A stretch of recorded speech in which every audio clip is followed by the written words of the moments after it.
el que está en Ucrania para contarnos justamente cómo está la situación allá en el terreno es Oleksiy Otkivach, que es analista político y que tiene la gentileza de atendernos. Oleksiy, ¿cómo estás? Acá te saluda Darío Mizrahi. Hola, buenas tardes a todos y a todas.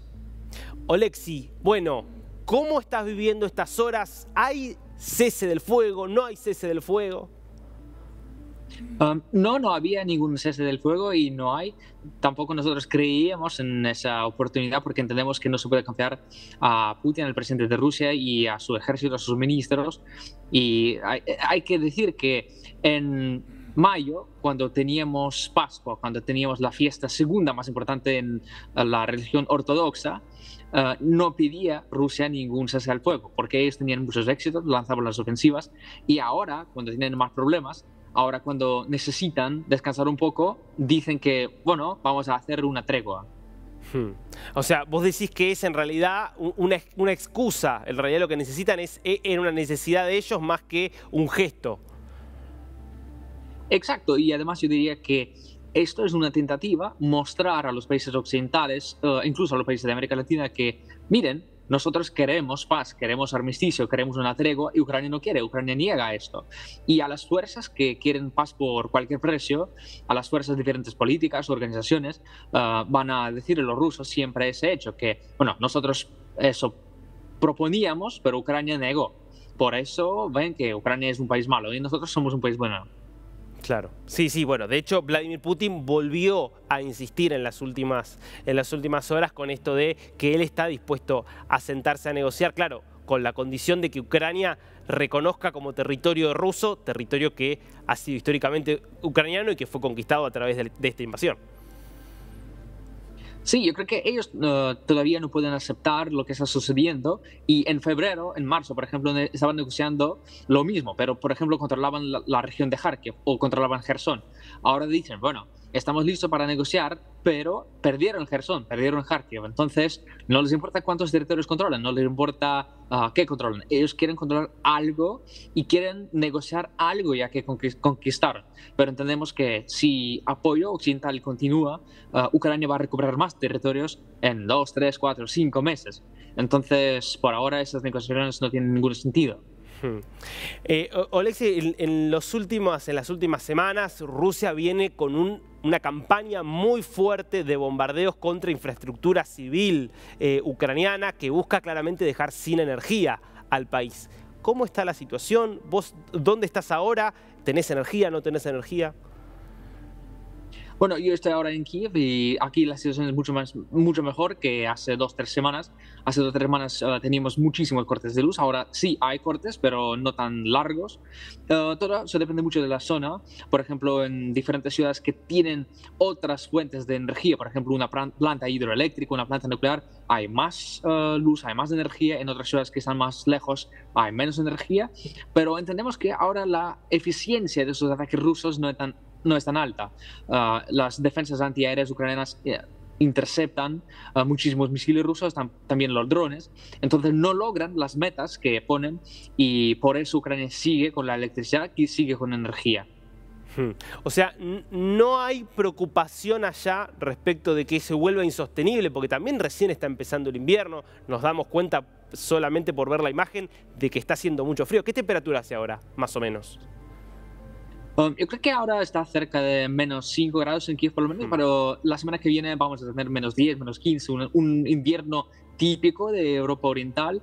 Y sí, claro que tenemos preocupaciones, claro que entendemos los riesgos, quedarnos sin energía, sin calefacción, sin agua, pero bueno, no podemos hacer nada y tenemos que continuar con la resistencia. También se vieron desde hace semanas bastante movimiento en Bielorrusia, creció la sospecha o la idea de que, la hipótesis, vamos a decir, de que podía haber nuevamente una incursión desde territorio bielorruso por parte del ejército ruso. ¿Cómo está esa situación ahora en la frontera, que es muy cercana justamente a la ciudad de Kiev? Aquí yo diría 2 cosas, que la primera es que prestamos muchísima atención a ese sentido, a esa dirección, sí, a esa parte del mundo y preparamos para una defensa, preparamos los campos de minas, preparamos las trincheras, preparamos los puentes, todo lo posible para frenar esa ofensiva posible, hipotética. Tenemos ahí muchísimas fuerzas ucranianas. La segunda cosa es que ellos logran una meta bastante importante, es decir, tener aquí la atención ucraniana, tener aquí las reservas ucranianas, y esto pueden lograr hasta sin hacer nada, solamente moviéndose las tropas en Belarus al sur y al norte, al sur y al norte todo el tiempo, y así con esa tensión ya logran que la parte de reservas ucranianas no puede participar en los combates en el este o en el sur. Claro, y mientras tanto uno, al menos haciendo algún análisis a la distancia, pareciera que esa situación de avance de las tropas ucranianas, de recuperación de territorio, de recuperación de terreno, que había sido muy impresionante, sobre todo en los meses de noviembre, principio de diciembre, la sensación es que se estancó. Hoy no está avanzando al mismo nivel al que estaba avanzando antes. Exacto, todo depende mucho del clima. Yo acabo de regresar de la región de Donetsk, de la región de Zaporilla, y ahí en esas zonas llovía todo el tiempo, llovía durante meses y el terreno es imposible para alcanzar. No se puede ir ni con tanques con ruedas ni con tanques con orugas, y por eso con las condiciones así es imposible lanzar cualquier ofensiva tanto para Ucrania como para Rusia. Entonces ahora tenemos una pausa en combate, pero la semana que viene trae el congelamiento de la tierra, entonces yo creo que vamos a ver más combates intensivos en todas las zonas. Ahora, considerando estas condiciones climáticas, ¿cuál es el objetivo estratégico que tiene Ucrania para el invierno, digamos? ¿Cuál sería el objetivo para pasar el invierno lo mejor posible en términos de militares? Yo creo que aquí tenemos dos opciones. La primera opción es la parte norte de la región de Lugansk para cortar la región de Donbass en total de los suministros desde Rusia, desde el norte, y ahí tenemos unos avances bastante significativos.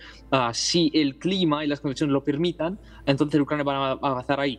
La segunda opción es avanzar hacia el sur, en la región de Zaporilla, hacia el mar de Azov, para cortar los suministros desde Crimea y para aislar Crimea y la parte de la región de Gerson, que está en la mano rusa por ahora, desde el resto del territorio de Rusia. Claro. Y Oleksiy, mientras tanto, ¿cómo está hoy la situación, por ejemplo, a nivel económico, a nivel de los trabajos? ¿Cuánto hay de normalidad, cuánto hay de excepcionalidad en la vida cotidiana de la gente? Bueno, aquí yo creo que tenemos 3 veces 30%. Tenemos 30% de inflación anual, tenemos 30% de la gente que no tiene trabajo, y tenemos cerca del 30% de la caída de PIB, de Producto Interno Bruto del país, en el año 2022. Vamos a ver qué nos trae el año 2023, pero creo que la mayoría de los sectores de economía se han acostumbrado un poco durante ese año a las nuevas condiciones, y hasta que se espera el crecimiento de la economía de 3-4%. Bueno, no es el crecimiento, sino que una recuperación, ¿sí? Pero estamos en las condiciones bastante duras, pero yo creo que son sostenibles, son soportables, y se puede aguantar esa tensión económica también que tenemos. Claro, claro. Ahora, al mismo tiempo, vemos a un Vladimir Putin que continúa decidido, pareciera, en su estrategia de avanzar con Ucrania, la decisión de Ucrania de seguir manteniéndose firme. ¿Ves alguna salida a esta situación, pensando ya más en el mediano plazo, pensando a lo que pueda suceder a lo largo de 2023? Vemos que de verdad la única manera para acabar con ese conflicto por ahora es la derrota de las tropas rusas en Ucrania y echar las tropas rusas de todo el territorio ucraniano, incluso con Gerson, con Donetsk, con Lugansk, con Crimea, con Zaporilla, porque vimos que en las regiones donde ahora no hay tropas rusas, en Chernihiv, en Kiev, donde estaban en marzo, en abril, la vida es mucho más normal y no hay tantos bombardeos, la gente regresa a sus casas, los negocios se inician. Entonces entendemos que el año 2023 va a tener muchísimos combates, y el ejército ucraniano hará todo lo posible para reconquistar su territorio, todo el territorio ucraniano nacional.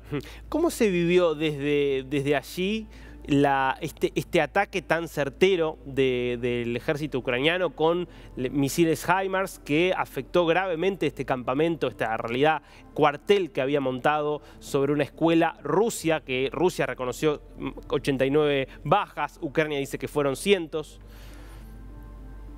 Bueno, entendemos que si Rusia reconoce que han tenido 80 y pico bajas, eso significa que han tenido 2 o 3 veces más. Porque, un ejemplo, cuando en abril inundamos el crucero Moscú, el barco principal de la Armada, Rusia reconoció solamente, si no me equivoco, cerca de 20 marineros fallecidos. Y entendemos que ahí en ese barco estaban cerca de 300, 400 marineros y la mayoría de ellos falleció. Entonces, si ahí reconocieron que fallecieron 20 de aproximadamente 400. Aquí reconocen 80 y eso significa que sí han tenido muchísimas bajas. Yo creo que no es un acontecimiento que va a influir muchísimo a la situación del frente, sino que en general es un acontecimiento importante que va a influir más el estado moral de las tropas rusas. Claro. Oleksiy, te agradecemos muchísimo por este informe que nos haces allá, desde el terreno en Ucrania. Gracias por este tiempo con DNews. Muchas gracias, un abrazo, hasta luego.